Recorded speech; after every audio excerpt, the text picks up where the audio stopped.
인사하겠습니다. 예수님 부활하셨습니다.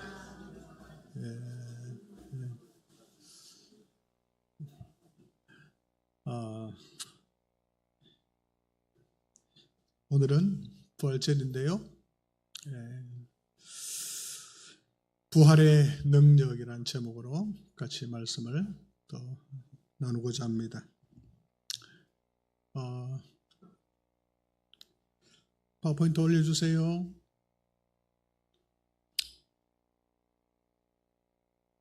지난 시간에 우리가 예수님이 과연 부활하셨는가 그것에 대해서 우리가 좀 말씀을 상고했었습니다. 여러분 부활 믿어지세요? 네. 십자가에서 아주 처참하게 죽으셨는데 과연 그 상황에서 부활할 수 있을까? 인간적인 이성으로는 불가능하다고 여겨지죠. 그런데 부활이 가능한 것은 하나님의 능력은 가능하다. 우리 인간은 할 수 없지만 무에서 유를 창조하신 하나님의 능력으로서는 얼마든지 가능한 이야기다. 예수님은 부활하심을 통해서 예수님이 바로 하나님의 아들, 성자 하나님이심을 명확하게 보여주셨다고 성경은 말씀하고 있습니다. 그리고 예수님의 이 부활 사건은 갑자기 일어난 그런 사건이 아니다. 몇천 년 전부터 예수님이 오시기 몇천 년 전부터 예수님의 부활을 성경은 예언하고 있습니다. 그 성경대로 부활하신 것입니다. 그리고 예수님은 생애 가운데 여러 번 내가 십자가에 죽을 것이고 그리고 3일 만에 다시 살아날 거다. 예수님은 계속 그렇게 말씀하셨습니다. 예수님 말씀대로 그렇게 부활하셨던 것입니다. 그리고 빈 무덤이 예수님의 부활을 증거한다. 그 예수님을 죽였던 사람들이 제 아들이 부활하셨어요 하면 자기들이 시신을 관리했기 때문에 시신을 보여주면 끝나는 건데 시신을 보여줄 수가 없는 거예요. 왜냐하면 예수님이 부활하셨기 때문에. 그리고 제자들의 변화입니다. 제자들은 십자가에 달리신 주님을 보면서 다 도망갔어요. 주님을 부인하고. 그런데 나중에 이 제자들이 부활의 주님을 만나죠. 여러 번 만납니다. 그래서 이들이 확 변화되죠. 담대히 목숨을 걸고 담대히 예수님의 부활을 증거하는 그런 정인들이 되었습니다. 그들의 변화된 그 모습이 바로 부활을 증거하는 것입니다. 그리고 변화된 신앙 구조요.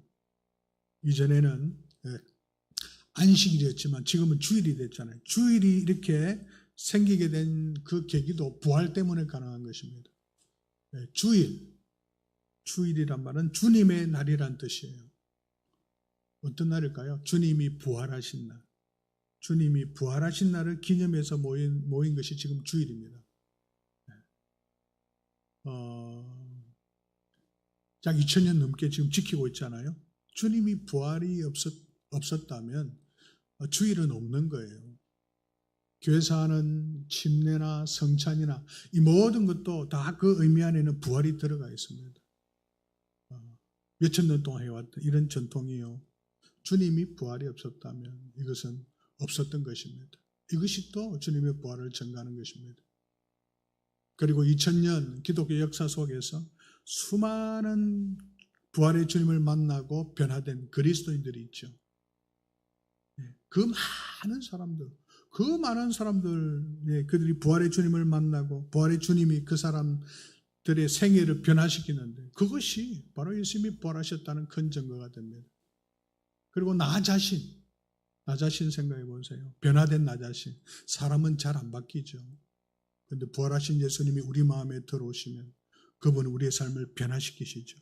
나 자신이 예수님의 그 부활의 증거가 됩니다.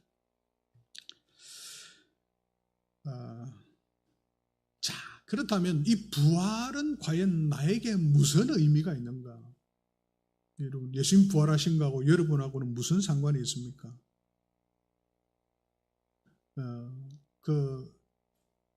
이번 주에 저희 교회 한 가정에서 아이들하고 이렇게 큐티를 하는데 한 아이가 물었대요. 근데 아빠, 예수님은 왜 부활하셨대요? 그렇게 물었대요. 여러분 어떻게 대답하실 수 있습니까? 예수님 왜 부활하셨어요? 그래요. 부활이 도대체 여러분하고는 무슨 상관이 있습니까? 여러분에게 어떤 축복을 가져다 줍니까? 그래요. 오늘 이것에 대해서 한번 생각해 보고자 합니다. 예수님의 부활은 나와 너무나 밀접한 관계가 있습니다. 어떤 면에서 관계가 있을까? 십자가는 죄의 문제를 해결했다고 그랬죠. 죄의 문제. 십자가에서 예수님이 우리의 죄를 다 대신 짊어지고 우리의 죄값을 대신 담당하셨다. 그래서 우리를 죄의 형벌에서부터 구원해 주셨다. 우리가 우리 죄 때문에 지옥 가야 되는데 예수님이 그 형벌을 대신 받은 거예요. 그래서 우리를 이 형벌에서부터, 지옥의 형벌에서부터 구원해 준 게 십자가였다.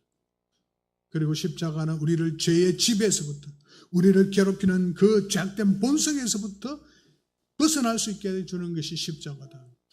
마지막에는 우리가 죄가 없는 몸으로 하나님 앞에 설 수 있도록 해주는 게 십자가다. 그래서 십자가는 우리 인간의 죄 문제를 해결해 주는 것입니다. 결론적으로 말하면 부활은, 예수님의 부활은 우리의 해결할 수 없는 이 사망의 문제를 해결해 준 것입니다. 사망의 문제.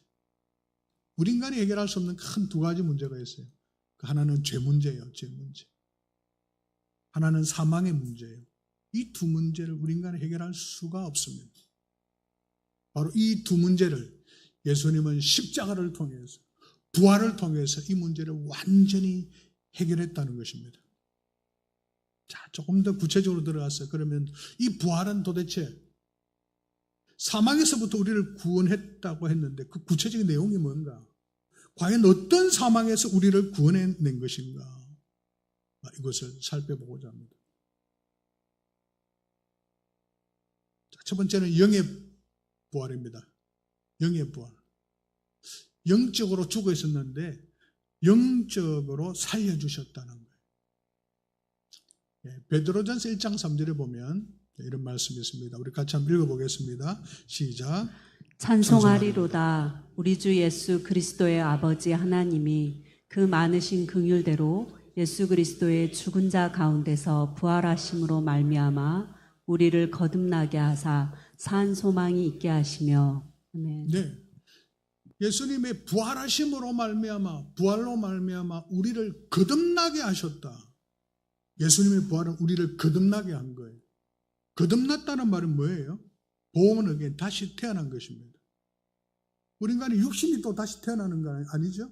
여기에서 다시 태어난다는 것은 영적인 것을 의미합니다. 에베소서 2장 6절에는 너희의 허물과 죄로 죽었던 너희를 살리셨도다. 예수님이요. 너희가 죽어 있었는데 죽었던 너희를 예수님이 살려주셨대요. 성도들은, 에베소 성도들은 이전에 죽은 적이 없어요. 근데 내가 죽었는데 살리셨다. 어떤 죽음일까요? 영적인 죽음이요. 영적으로 죽어 있었는데, 죄 때문에 영적으로 죽어 있었는데 죽었던 영을 다시 살려주셨다. 영적으로. 네. 부활이란 것은 죽었다가 다시 살아나는 것입니다. 그게 부활이죠. 영적으로 죽었었는데 죄 때문에요.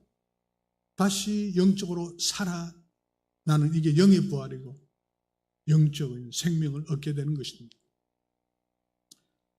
요한일서 5장 11, 12절에도 이렇게 말씀하고 있죠. 같이 읽어봅니다. 시작. 또 증거는 이것이니 하나님이 우리에게 영생을 주신 것과 이 생명이 그의 아들 안에 있는 그것이니라. 아들이 있는 자에게는 생명이 있고 하나님의 아들이 없는 자에게는 생명이 없느니라. 네, 영생을 하나님이 주셨대요. 이 영생은 영원한 생명이고 영적인 생명이에요. 그런데 이 영적인 생명은 그의 아들 예수님 안에 있대요. 그래서 예수님을 믿는 사람은, 예수님의 마음에 있는 사람은 예수님도 계시고 영생도 주어지게 되는 것이다. 그렇죠? 예수님 안에 영생이 있으니까. 예수님을 모시면 예수님 안에 영생도 내가 가지게 되는 거예요. 예수님을 믿을 때 놀라운 축복은 죽었던 영이 다시 살아나게 된다는 것입니다. 영의 부활이죠. 제가 이 그림을 자, 사진 조금 지어주세요.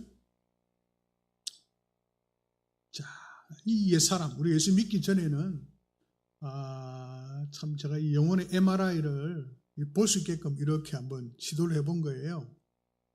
우리 인간은 구조가 달걀에 많이 비유되죠. 달걀 한번 생각해 보세요. 여러분 얼마 전에 부활절 달걀 맛있게 드셨나요? 네.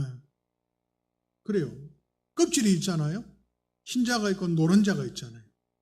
그게 달걀은 세 가지 요소로 구성되어 있잖아요. 우리 인간도 그렇게 구성되어 있다는 거예요. 네. 우리 인간이 도대체 뭘로 구성되어 있을까? 그때 육체가 있어요. 육체 안에 영혼이 깃들어져 있는 거예요. 영혼이 빠져나가면 죽음인 것이죠. 영혼도 엄밀하게 나누면 영과 혼으로 나누어져요. 그래서 껍질에 해당하는 것이 육체고요. 우리가 만져지는 보이는 육체고, 그 다음에 흰자에 해당하는 것이 혼입니다. 혼은 정신적인 세계예요. 그 깊이 안에는 영이 있어요. 영은 신앙적인 영역이에요. 하나님이 영이시기 때문에 하나님과 연결되어 있는 영역이에요. 그런데 우리 인간의 영이 죄가 들어오면서 하나님과 분리되게 된 거예요. 이것이 영적인 사망의 상태입니다. 영적으로 죽어 있었는데 예수님이 우리 마음에 들어오실 때 예수님 안에 이 영생이 있기 때문에 예수님을 믿으면 예수님이 십자가로 우리가 지었던 많은 죄들을 덮어주세요. 내가 너의 죄값을 치렀다고 죄를 사해 주시는 거죠. 그 다음에 하나는 우리에게 이 영생을 주는 것입니다. 영적인 생명을 주는 거예요. 영적으로 이 생명을 다시 회복하게 된다. 이게 영의 부활이에요. 영의 부활. 영적으로 다시 태어나게 되는 것이다. 영이 살아있기 때문에 영이신 하나님과 교감이 가능한 거예요. 예배하러 오셨잖아요. 영이 있기 때문에 하나님을 향한 갈망하는 마음이 있게 되는 거예요. 말씀을 들어도 말씀이 와닿고요. 또 기도하고 싶은 마음이 생기고 찬송할 때 때로는 감격이 되어서 눈물도 나기도 하고 영적인 반응이 있게 되는 거예요. 왜냐하면 영이 살아있기 때문에. 예수님이 죽음으로 끝났다면 예수님이 우리 마음에 들어오실 수가 없죠. 부활하셨기 때문에. 부활이요 생명이신 주님이 우리 마음에 들어오실 수 있기 때문에 들어오셔서 그분은 우리의 영을 살려주신 거예요. 너무나 깊은 영원성을 가지고 있죠. 예수님의 부활로 우리 죽었던 영이 살 수 있게 된 것입니다.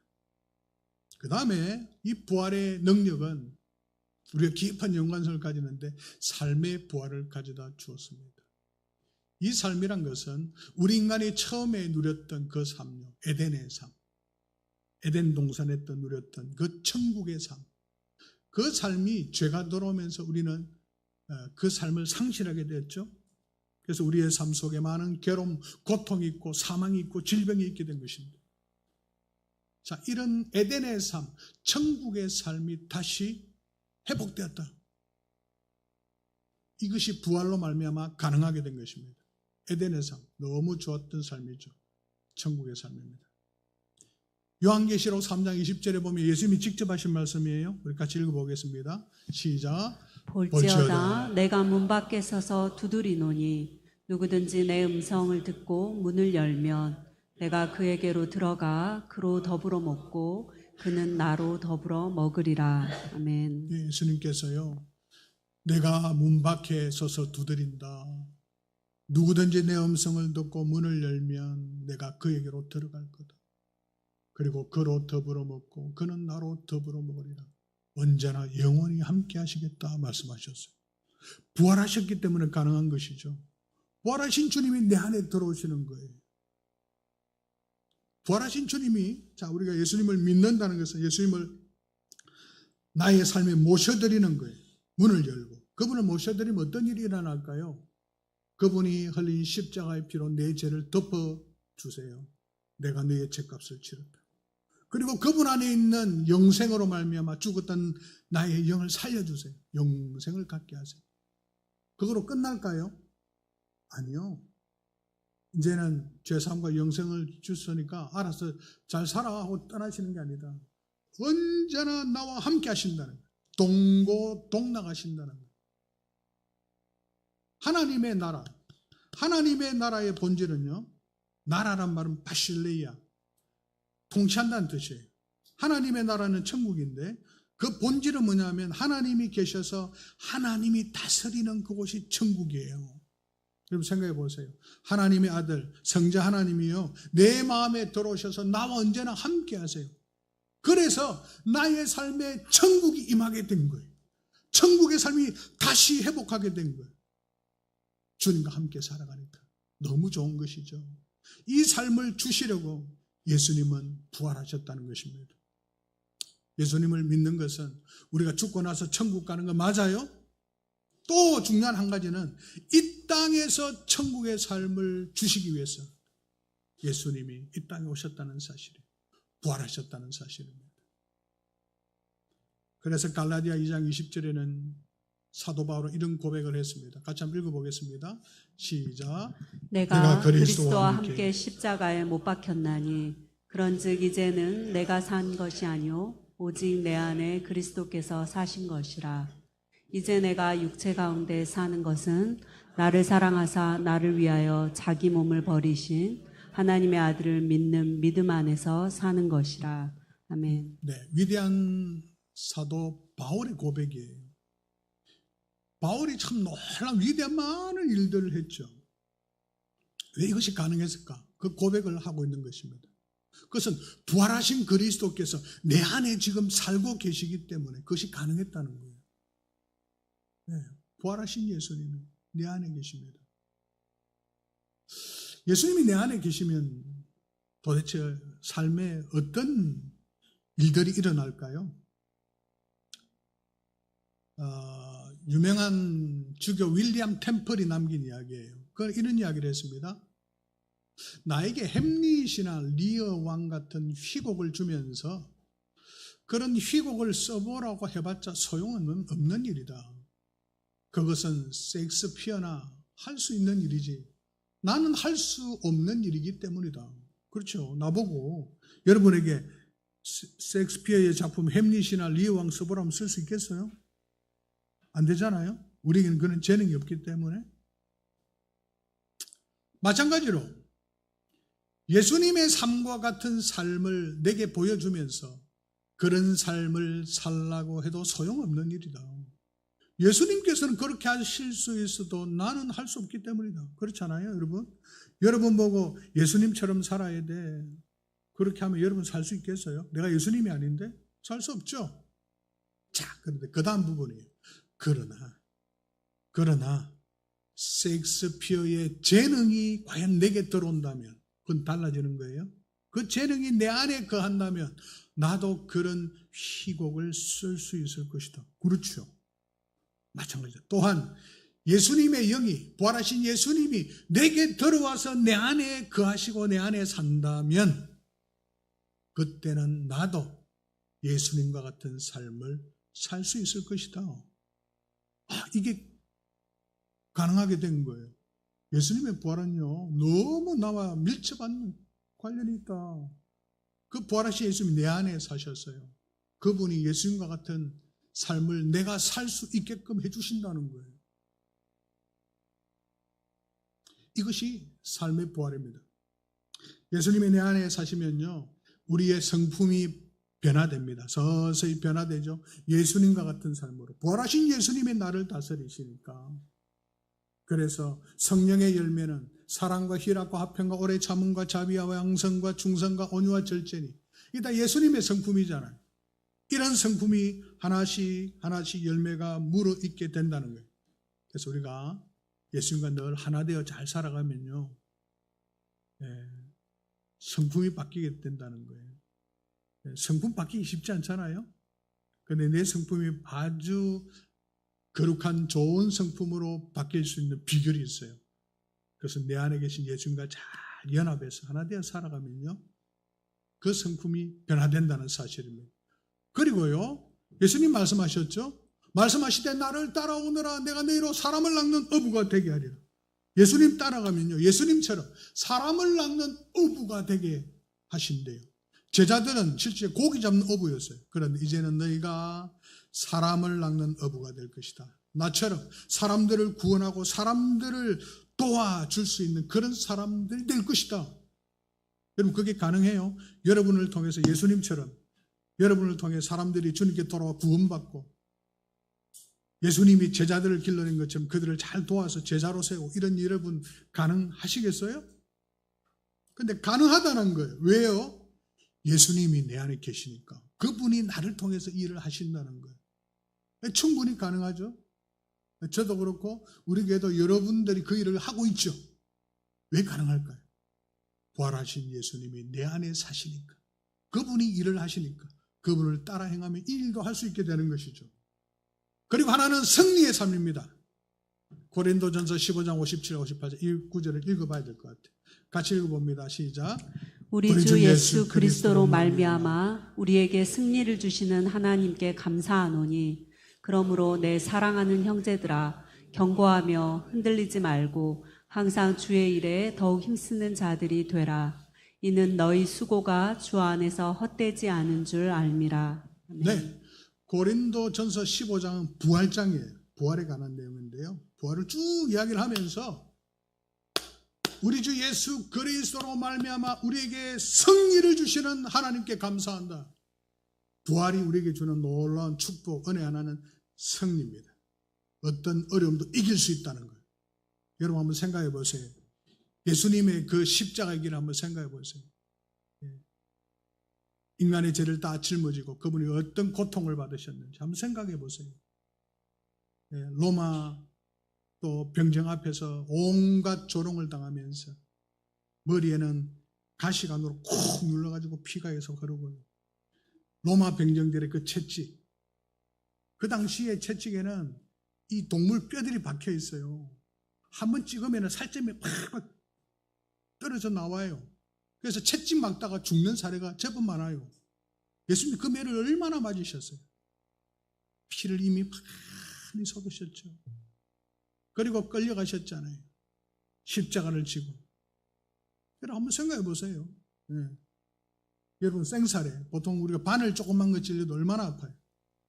생사례, 예수님은 마취제를 거부하셨잖아요. 온전히 이 고통을 담당하시려고. 이 손에 큰 대못을 박을 때 뼈는 부서지고 살은 찢어지잖아요. 이 손에 옮깁니다. 그 싸늘한 느낌, 이 큰 대못이 피부에 또 와닿았을 때 그 전율, 떨림, 사정없이 내리치죠. 이거는 인간이 받을 수 있는 최고의 고통이에요. 발을 한번 생각해요. 발은 또 두 개를 합치잖아요. 얼마나 발뼈가 두꺼워요. 위에서 사정없이 내리치잖아요. 발의 뼈가 다 그려지죠. 살이 찢어지죠. 두 다리를 통과해서 나무에 박히죠. 그거 들잖아요. 들어서 6시간 동안 물과 피를 다 쏟으신 것입니다. 중간에 로마 병정이 창으로 옆구리를 확 찔렀네요. 여기서 물과 피가 쏟아져요. 호흡을 할 때마다 엄청난 고통이 수반된 것입니다. 이 6시간 동안 담당했다 생각해 보세요. 그리고 죽으셨잖아요. 그리고 주님은 부활하셨어요. 완전한 십자가는 절망 아닌가요? 이 절망을 이기셨잖아요. 여러분의 삶이 얼마나 고통스러운지 모르겠어요. 그런데 이 주님의 십자가를 생각하면 견딜만 하실 거예요. 야, 내 지금 고통당하는 거 주님 십자가 생각하면 아, 이거 별거 아니구나. 그런 생각 들 겁니다. 주님은 어떠한 그런 고통, 그 절망도 이기셨잖아요. 승리하셨잖아요. 부활로. 그 승리하신 주님이 내 안에 계시다는 거예요. 그래서 우리의 삶에도 어떠한 십자가와 어떠한 절망적인 상황이 있다 하더라도 이길 수 있다는 거예요. 그 주님이, 승리하신 주님이, 부활로 승리하신 주님이 내 안에 계시기 때문에. 이게 부활의 축복이에요. 서킷 아메리카라는 프로젝트 이야기를 잠시 하고자 합니다. 1981년 실화입니다. 타드 허스틴이라는 미국 사람 이야기입니다. 20살 때 이 청년이 수상 스키를 타다가 수상 스키 선수를 꿈꾸는 청년이었는데 그 스키 로프가 이제는 감겨지면서 이 배의 그 모타에 다리가 들어가게 된 거예요. 두 다리가 절단이 됩니다. 한참 젊은 나이잖아요. 얼마나 절망적입니까? 이 상황 속에서 많이 절망했지만 그는 또 그리스도인이었기 때문에 이것을 어떻게 헤쳐나가는가 말씀을 보고 기도하고 그렇게 했었습니다. 이 청년에게 마음에 와닿았던 말씀이 있었어요. 하박 3장 19절에 이런 말씀입니다.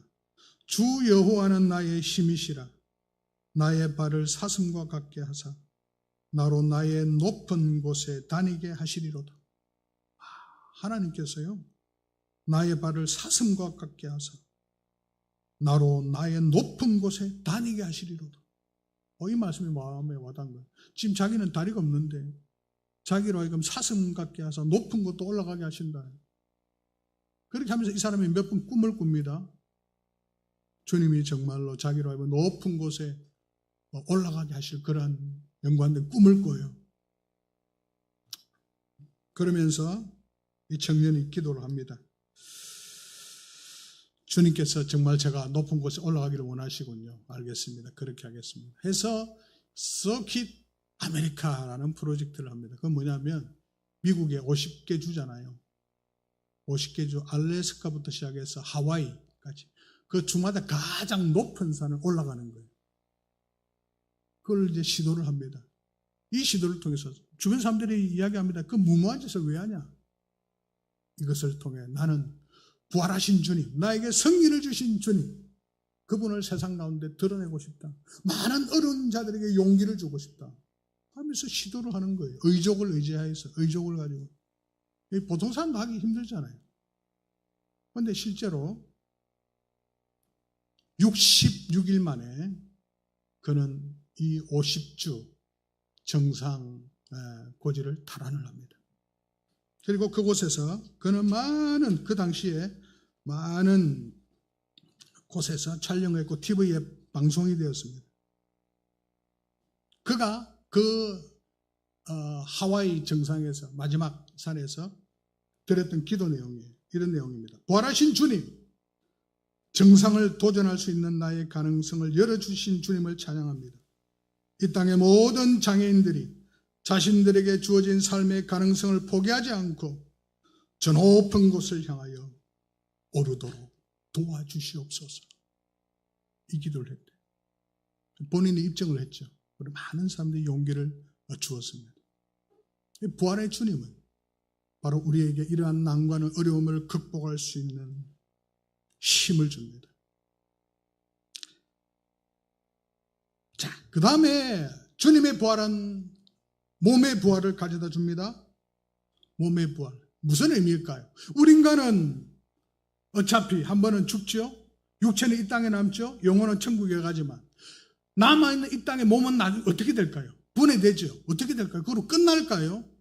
성경은 이렇게 말씀하고 있습니다. 예수님이 직접 하신 말씀 같이 읽어봅니다. 시작. 예수께서 이르시되 나는 부활이요 생명이니 나를 믿는 자는 죽어도 살겠고 무릇 살아서 나를 믿는 자는 영원히 죽지 아니하리니. 예수님은요, 나는 부활이다, 나는 생명이다 말씀하시고 나를 믿는 자는 죽어도 살아난다는 거예요. 죽어도 살아난대요. 그리고 고린도전서 15장 42절 44절의 내용을 읽었습니다. 죽은 자의 부활은 이와 같다는 거예요. 지금은 썩지요. 썩을 것으로 심지만 나중에는 썩지 아니할 것으로 다시 살아난다는 거예요. 지금 우리의 몸은 좀 욕된 거예요. 욕도 잘하고 죄도 잘 짓고 그렇지만 부활하는 몸은 영광스러운 몸으로 바뀐다는 거예요. 주님의 부활하신 모습처럼 영광스러운 모습으로 바뀌게 된다는 것입니다. 지금은 약하지요. 자주 병에 걸리고 조금만 부딪혀도 또 상처가 나고 약한데 강한 것으로 다시 살아나게 된다. 육의 몸으로 심고 지금은 육의 몸이지만 신령한 몸으로 다시 살아난다. 우리가 부활하게 된다는 것입니다. 주님이 이 땅에 다시 재림하실 때 천국에 있는 영혼과 몸이 다시 결합하여 신령한 몸으로 부활하게 된다. 이것을 성경은 말씀하고 있습니다. 주님의 그 부활은 우리의 몸을 영광스러운 몸으로 부활케 합니다.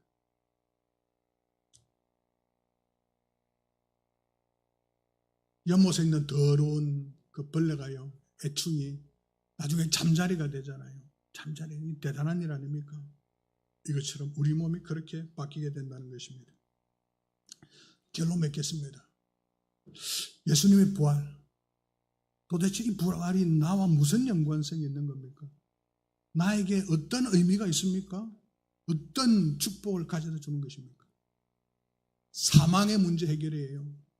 영적으로 죽었던 나를 다시 살려주는 거예요. 영의 부활을 가져다 주는 것입니다. 삶의 부활, 에덴의 삶, 천국의 삶이 죽어 있었는데 하나님의 아들이 내 마음에 들어오셔서 나와 함께 하심으로 이 천국의 삶을 다시 부활케 해 주신 것이 바로 부활입니다. 그리고 주님, 부활하신 주님은 마지막 날에 주님이 다시 이 세상에 오실 때 우리의 이 몸을 영광스러운 몸으로 다시 살아나게 하신다. 이것이 예수님의 부활의 축복입니다.